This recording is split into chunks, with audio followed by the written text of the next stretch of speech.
បើសិនលោកអ្នកពេញចិត្តជាមួយនឹងវីដេអូរបស់ខ្ញុំបាទសូមចុច Subscribe បន្តមកទៀតអ្នកទាំងអស់គ្នាសូមចុចសញ្ញារូបកណ្ដឹងសូមអរគុណអូខេ Hello សួស្តីបងប្អូនទាំងអស់គ្នានៅក្នុងសង្គមបណ្ដាញ YouTube អូខេថ្ងៃនេះគឺខ្ញុំមានវីដេអូមួយចង់បង្ហាញអ្នកទាំងអស់គ្នាពីរបៀបនៃការការពារ account Facebook របស់អ្នកទាំងអស់គ្នាដោយការប្រើប្រាស់នៅរូបភាពឬក៏វីដេអូអូខេអញ្ចឹងយើងអាចនិយាយពីការប្រើប្រាស់រូបភាពវិញល្អជាងងាយស្រួលអូខេតោះឥឡូវយើងដើម្បីនៃការពារ account នៅការ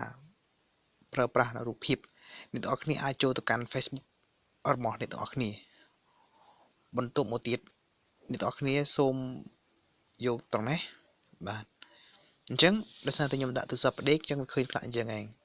អញ្ចឹងអ្នកទាំងអស់គ្នាចុចតាមoption តាមខ្ញុំទៅបន្ទាប់មកទៀតអ្នកទាំងអស់គ្នាចុចយកកន្លែង setting ណាបាទចុចយកកន្លែង setting មកហើយអ្នកទាំងអស់គ្នាអូសចុះក្រោមបាទអញ្ចឹងអូសទៅអ្នកទាំងអស់គ្នានឹងរកមើលពាក្យមួយដែលមានពាក្យថា fake recognition អូខេ fake recognition អញ្ចឹងន័យថាយើងអាចដាក់រូបភាពដើម្បីការពារនៅ Facebook របស់យើងអញ្ចឹងន័យថា Facebook របស់យើងទោះបីក៏ hack បាន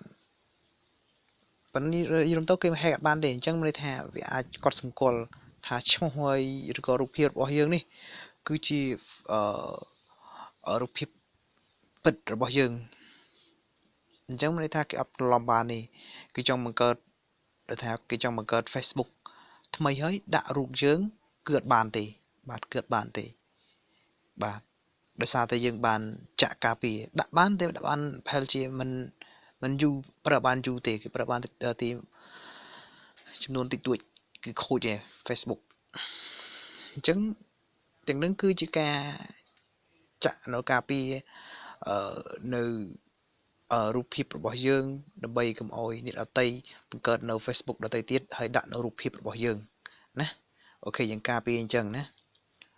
អញ្ចឹងនៅពេលដែលគេដាក់រូបភាពរបស់យើងទៅគឺខូច Facebook របស់អ្នកដទៃហើយ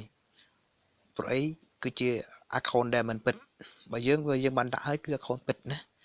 អូខេតាចុចទាំងអស់គ្នា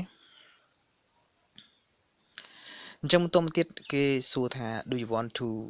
enable to recognize your photo video អញ្ចឹងយើងចុចកន្លែងហ្នឹងមកបាទអូខេបន្តមកទៀតអ្នកទាំងអស់គ្នាសូមចុចយកពាក្យថា yes អូខេចុចយកពាក្យថា yes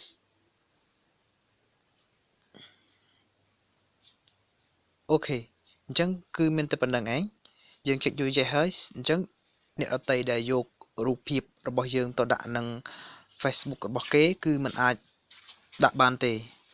អញ្ចឹងយើងបានចាក់នៅ authenticator ឬក៏យើងបានចាក់ការពារនៅ Facebook របស់យើងហើយអូខេគឺខ្ញុំមានតែប៉ុណ្្នឹងទេបើសិនអ្នកនរគ្នាពេញចិត្តនៅវីដេអូរបស់ខ្ញុំ